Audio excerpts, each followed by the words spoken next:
हाय बच्चों, देखिए पिछले वीडियो में हमने आपको कोऑर्डिनेशन कंपाउंड में बताया क्या था, उसके इंट्रो के बारे में कि कोऑर्डिनेशन कंपाउंड क्या होते हैं, डबल सॉल्ट क्या होते हैं।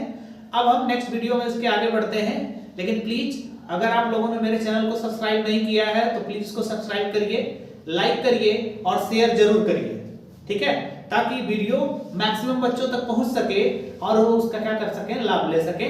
ठीक है, अब हम नेक्स्ट टॉपिक देखते हैं वर्नर थियरी।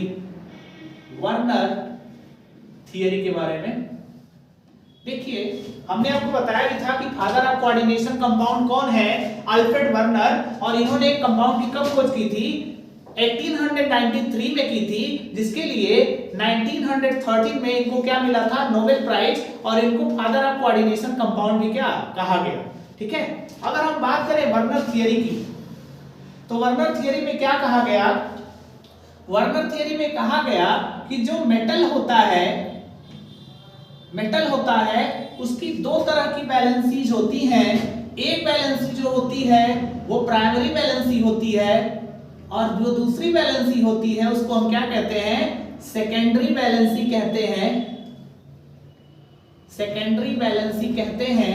मेटल की दो तरह की बैलेंसी होती है, प्राइमरी बैलेंसी और सेकेंडरी बैलेंसी। तो अगर हम बात करें प्राइमरी बैलेंसी की, तो प्राइमरी बैलेंसी में क्या कहा गया कि प्राइमरी बैलेंसी जो मेटल की होती है उस बैलेंसी के द्वारा मेटल का ऑक्सीडेशन स्टेट या ऑक्सीडेशन नंबर सेटिस्फाई होता है। ऑक्सीडेशन स्टेट या ऑक्सीडेशन नंबर सेटिस्फाई होता है। और ये जो बैलेंसी होती है प्राइमरी बैलेंसी, इसमें हम क्या देखते हैं कि मेटल का ऑक्सीडेशन नंबर या ऑक्सीडेशन स्टेट सेटिस्फाई होता है, और इसीलिए इसको हम क्या कहते हैं, आयोनाइजेबल बैलेंसी भी कहते हैं। आयोनाइजेबल बैलेंसी भी कहते हैं। ठीक है, और ये स्पेशली किसके द्वारा सेटिस्फाई होती है, ये सेटिस्फाई होती है निगेटिव टाइप के लिगेंड के द्वारा।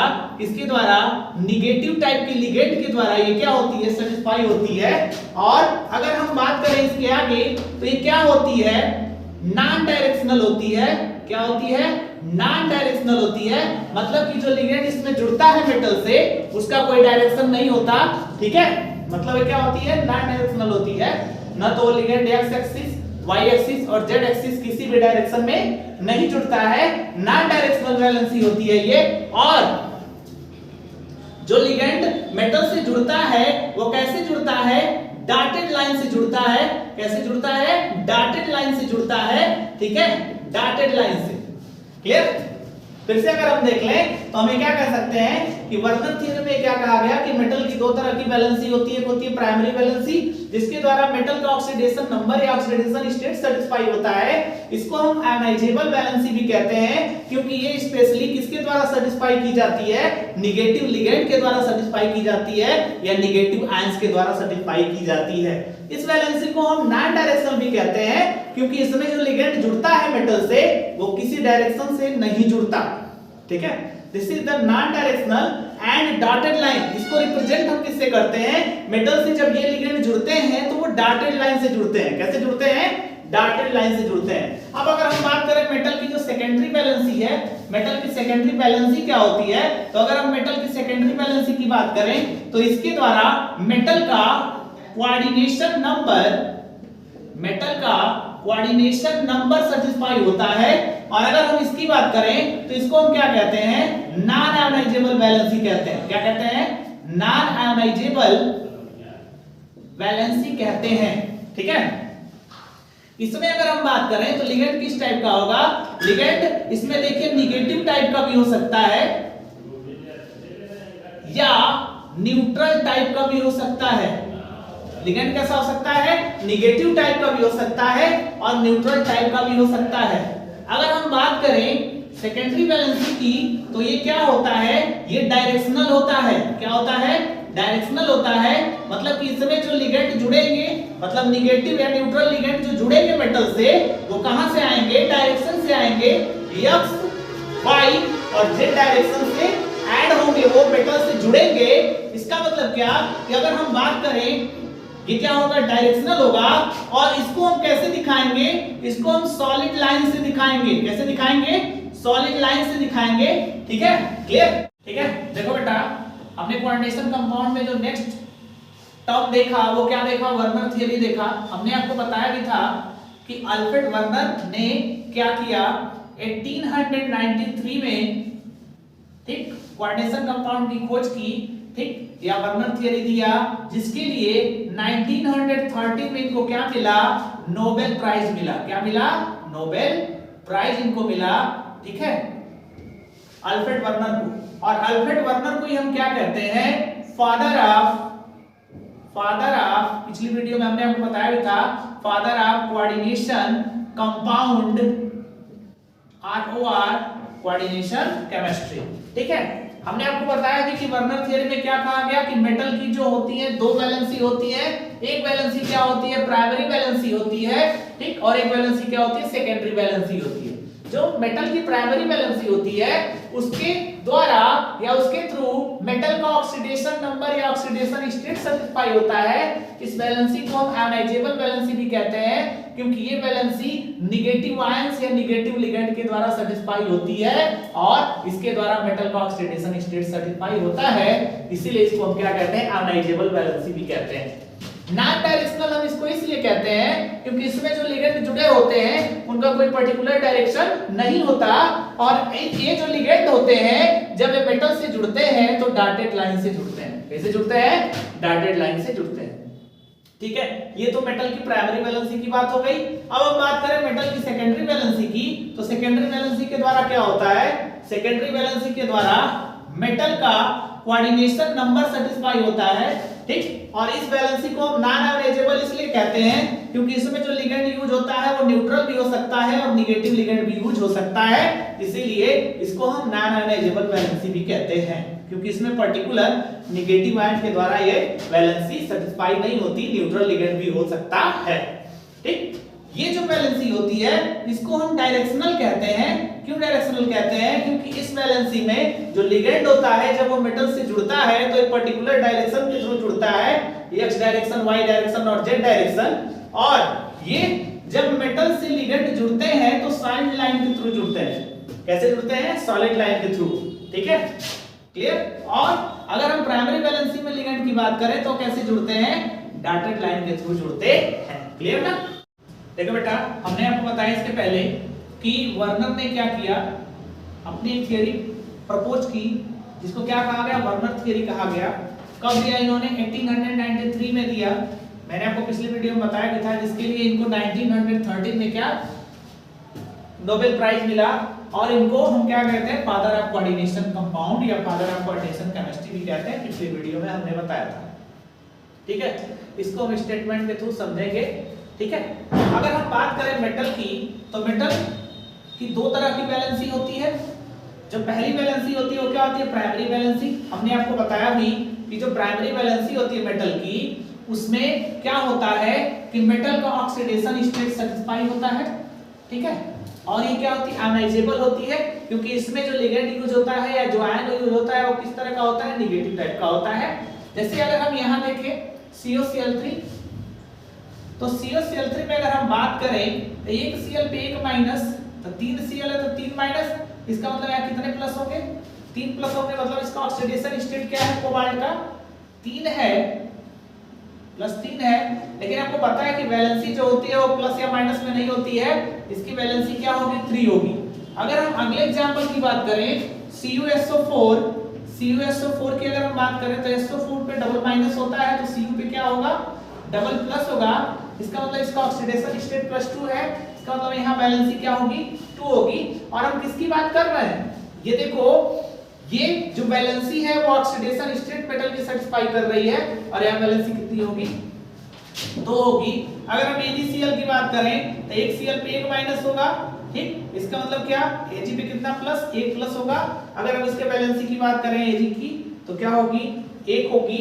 मतलब कितने नेगेटिव लिगेंड, मतलब जो नेगेटिव लिगेंड यूज हो रहा है उस पे कितना चार्ज है, वो क्या यहाँ सेटिस्फाई कर रहा है, वैलेंसी, ठीक। एक Cl माइनस है तो यहाँ क्या होगी, वैलेंसी इसकी 1 होगी, ठीक है, क्योंकि ऑक्सीडेशन स्टेट के आधार पे हम देख रहे हैं, क्लियर। तो ये तो क्या थी, मेटल की प्राइमरी वैलेंसी थी, जिसके द्वारा मेटल का ऑक्सीडेशन स्टेट या ऑक्सीडेशन नंबर सेटिस्फाई हो रहा था। अनएजिबल थी क्योंकि इसको सेटिस्फाई करने के लिए नेगेटिव लिगेंड का यूज होता है, ठीक है। और नॉन डायरेक्शनल क्योंकि ये इसका कोई डायरेक्शन नहीं होता जो लिगेंड ये जुड़ते हैं, और इसको हम डॉटेड लाइन से रिप्रेजेंट करते हैं। क्लियर? अब अगर हम बात करें किसकी, मेटल की सेकेंडरी वैलेंसी की, तो वो क्या होता है, हमने अभी आपको बताया कि जो मेटल की सेकेंडरी वैलेंसी होती है वो उसके द्वारा मेटल का कोऑर्डिनेशन नंबर सेटिस्फाई होता है। ठीक है, मेटल का क्या सेटिस्फाई होता है, कोऑर्डिनेशन नंबर सेटिस्फाई होता है, और इसमें जो आयंस यूज होते हैं वो नेगेटिव आयन या न्यूट्रल मॉलिक्यूल यूज होते हैं। ठीक, क्योंकि मेटल का कोऑर्डिनेशन नंबर इसके द्वारा सेटिस्फाई होता है, और ये जो वैलेंसी होती है वो नॉन आयनाइजेबल होती है, क्योंकि नेगेटिव यूज कर सकते हैं इसके लिए, और न्यूट्रल लिगेंड भी हम यूज कर सकते हैं, और डायरेक्शनल होती है, मतलब इसमें जो लिगेंड जुड़ता है मेटल से वो एक्स वाई जेड डायरेक्शन से जुड़ता है, मतलब वो डायरेक्शन से आता है, इसलिए डायरेक्शनल वैलेंसी होती है मेटल की, सेकेंडरी वैलेंसी होती है। इसमें जो मेटल और लिगेंड जुड़ते हैं, मेटल और लिगेंड सॉलिड लाइन से जुड़ते हैं। ठीक है, कैसे जुड़ते हैं, सॉलिड लाइन से जुड़ते हैं। तो ये क्या थी, ये वर्नर थियरी थी, जिसमें दो तरह की मेटल की वैलेंसी, ठीक है, थी। देखिए बेटा, अगर हम बात करें मेटल की सेकेंडरी वैलेंसी की, तो जो कोऑर्डिनेशन नंबर होता है वो कोऑर्डिनेशन नंबर 4, कोऑर्डिनेशन नंबर 4 में दो ज्योमेट्री आती है, एक होती है टेट्राहेड्रल, टेट्राहेड्रल जहां हाइब्रिडाइजेशन क्या होगा, sp3, ठीक, और एक होती है स्क्वायर प्लेनर, स्क्वायर प्लेनर जहां हाइब्रिडाइजेशन होता है dsp2। ठीक है, दो ज्योमेट्री होती है। ठीक, in the case of coordination number 4, coordination number 6 जो होता है वहां सिर्फ ओनली वन ज्योमेट्री होती है, ऑक्टाहेड्रल, और इसमें दो हाइब्रिडाइजेशन होते हैं d2sp3 और sp3d2। क्लियर है, ये आपको बताया जाएगा वैलेंस बॉन्ड थ्योरी में भी। अब यहां हम थोड़ा सा देख लें,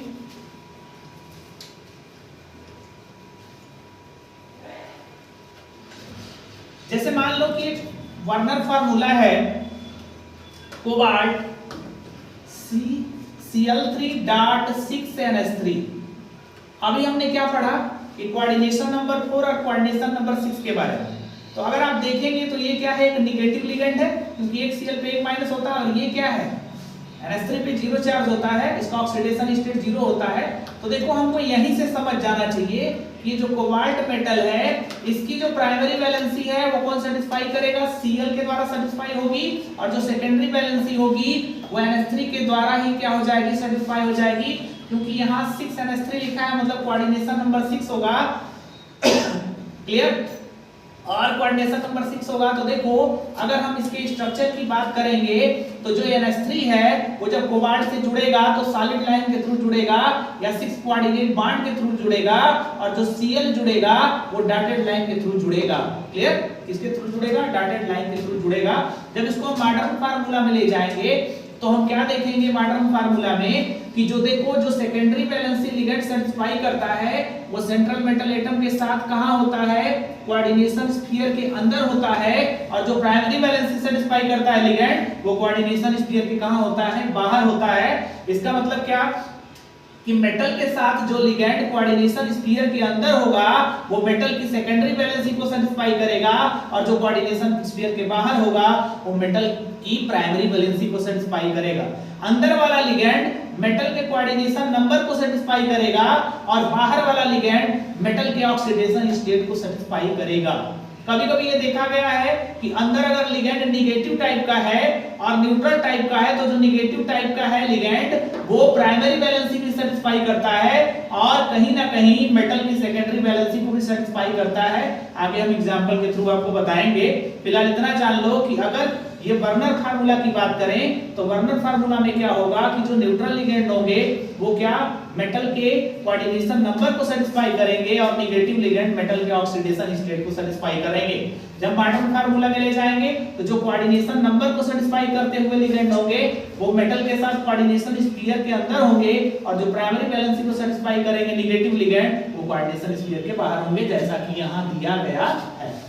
ठीक है, जैसा कि यहाँ क्या किया गया है, दिया गया है। जैसा कि आपने देखा था पीछे एग्जांपल, तो देखिए वहां क्या देखा था आपने, COCl3 डॉट 6NH3 देखा था आपने। ये जो NH3 था, ये जो 6NH3 था, ये मेटल के कोऑर्डिनेशन नंबर को सेटिस्फाई कर रहा था, इसीलिए देखो इसको किससे दिखाया गया है, सॉलिड लाइन से दिखाया गया है, 1 2 3 4 5 और 6। ठीक है, तो ये क्या था, सेकेंडरी बैलेंस सेटिस्फाई कर रहा था मेटल का, इसको सॉलिड लाइन से दिखाया गया है। और जो देखो Cl3 है, ये प्राइमरी बैलेंस सेटिस्फाई कर रहा था, क्योंकि इस पे नेगेटिव चार्ज था और यहाँ क्या था, जीरो चार्ज था। तो ये क्या है, प्राइमरी बैलेंस सेटिस्फाई करेगा। तो देखिए डॉटेड लाइन से दिखाया गया है 1 2 3। इसका मतलब कि डॉटेड लाइन से जो दिखाया गया है लिगेंड, वो मेटल की प्राइमरी वैलेंसी को सेटिस्फाई करेगा, और जो सॉलिड लाइन से लिगेंड दिखाया गया है वो मेटल की सेकेंडरी वैलेंसी को सेटिस्फाई करेगा, मतलब कोऑर्डिनेशन नंबर को सेटिस्फाई करेगा, और ये ऑक्सीडेशन स्टेट को सेटिस्फाई करेगा। इन्होंने वर्नर ने क्या बनाया, ये स्ट्रक्चर बनाया था। ठीक है, प्राइमरी वैलेंसी और सेकेंडरी वैलेंसी को रिप्रेजेंट करने के लिए मेटल के। जब मॉडर्न फार्मूले में गया तो देखिए मैंने आपको बताया कि जो लिगेंड सेकेंडरी वैलेंसी सेटिस्फाई करेगा मेटल की, मतलब कि कोऑर्डिनेशन नंबर सेटिस्फाई करेगा, वो कोऑर्डिनेशन स्फीयर के अंदर होगा। जैसा कि हम जानते भी हैं कि जब कोऑर्डिनेशन नंबर 6 होता है तो जो ज्योमेट्री होती है वो ऑक्टाहेड्रल ज्योमेट्री होती है, ऑक्टाहेड्रल ज्योमेट्री होती है। और ये जो ज्योमेट्री है वो क्या है, ऑक्टाहेड्रल ज्योमेट्री है, जहां 6NH3 कोबाल्ट से इस फॉर्म में जुड़े होते हैं। और जो प्राइमरी वैलेंसी सेटिस्फाई कर रहा था Cl3, वो कोऑर्डिनेशन स्फीयर के क्या होता है, बाहर होता है। क्लियर? तो ये क्या है, मॉडर्न फार्मूला का स्ट्रक्चर है, और ये क्या है, वर्नर फार्मूला का स्ट्रक्चर है। जैसे कुछ हम एग्जांपल देखें, यहाँ वर्नर फार्मूला दिया है, यहाँ मॉडर्न फार्मूला दिया है, और यहाँ कटायन दिया है, और यहाँ आयन दिया, और यहाँ टोटल नंबर ऑफ आयंस दिया है। अगर हम वर्नर फार्मूला की बात करें तो देखो यहाँ COCl3 6NH3 दिया है, तो यहाँ चार्ज 0 है, यहाँ चार्ज -1 है, यहाँ 6 कोऑर्डिनेशन नंबर हमको मिल भी जा रहा है। इसका मतलब क्या कि वर्नर फार्मूला में, वर्नर फार्मूला को जब मॉडर्न फार्मूला में बदलेंगे तो ये जो कोबाल्ट है इसके साथ 6NH3 कोऑर्डिनेशन स्फीयर में हो जाएगा, और जो 3Cl है वो कोऑर्डिनेशन स्फीयर के बाहर हो जाएगा। ठीक है, क्योंकि ये जो Cl3 है मतलब Cl- है, ये क्या करेगा, मेटल की प्राइमरी वैलेंसी को सेटिस्फाई कर रहा है, इसलिए कहां होगा, कोऑर्डिनेशन स्फीयर के बाहर होगा। अब अगर हम कटायन की बात करें तो ये Cl क्या है, एक Cl पे 1 माइनस, तो 3Cl पे 3 माइनस, 3 माइनस ये लेके आ रहा है, और इसका मतलब यहाँ क्या रहा होगा, 3 प्लस रहा होगा। तो जो कटायन होगा इसका मतलब कि यहाँ 3 प्लस होगा, और एक Cl पे 1 माइनस तो 3Cl है, तो 3Cl माइनस हो जाएगा। टोटल नंबर ऑफ कटायन की बात करें तो क्या, sorry, total number of ions की अगर हम बात करें तो एक आयन तो ये हो गया जो कटायन है जिसपे +3 चार्ज है, और 3 आयन हो गए ये Cl माइनस, तो 3 और 1 टोटल कितने नंबर ऑफ आयन हो गए, 4 हो गए।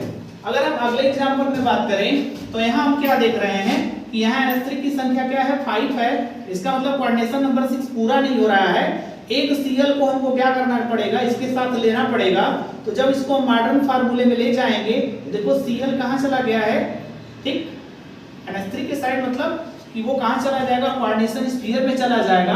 तो यहाँ 5 NH3 और एक Cl हो जाएंगे, मतलब कि देखो एक Cl इंटर कर गया किसमें, कोऑर्डिनेशन स्फीयर में, क्योंकि कोऑर्डिनेशन नंबर पूरा नहीं हो रहा था। तो ये जो Cl है ये मेटल की प्राइमरी वैलेंसी भी सेटिस्फाई करेगा, क्योंकि इस पे चार्ज -1 है, और मेटल की सेकेंडरी वैलेंसी को भी सेटिस्फाई करेगा कि कोऑर्डिनेशन स्फीयर के अंदर है, तो पक्का इससे क्या करेगा, कोऑर्डिनेट बॉन्ड बनाएगा कोबाल्ट के साथ।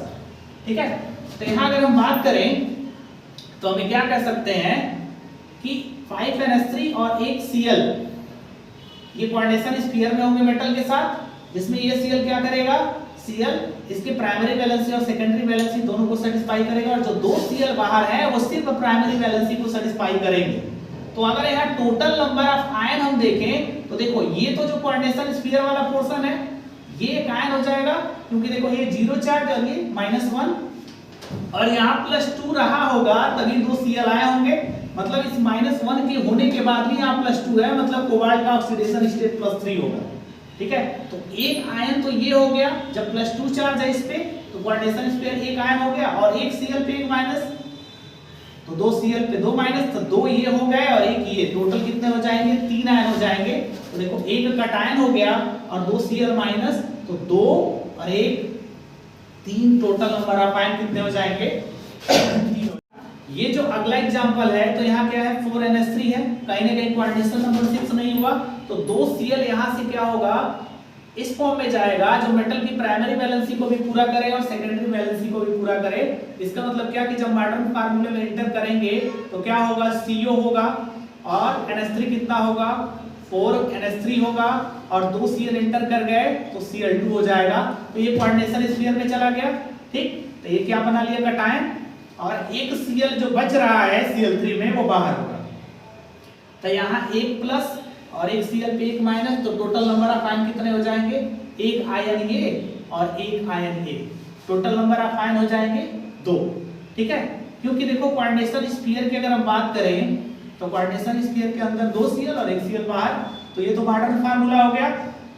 यहाँ एक प्लस होगा और यहाँ एक माइनस होगा, तो एक आयन ये हो जाएगा जो कटायन होगा और एक आयन ये हो जाएगा जो Cl माइनस एनायन होगा। टोटल नंबर ऑफ आयन कितने हो जाएंगे? 2 हो जाएंगे। तो देखिए ये बेटा टोटल वर्नर थ्योरी था, आई होप आपको अच्छा से समझ में आया होगा, ठीक है।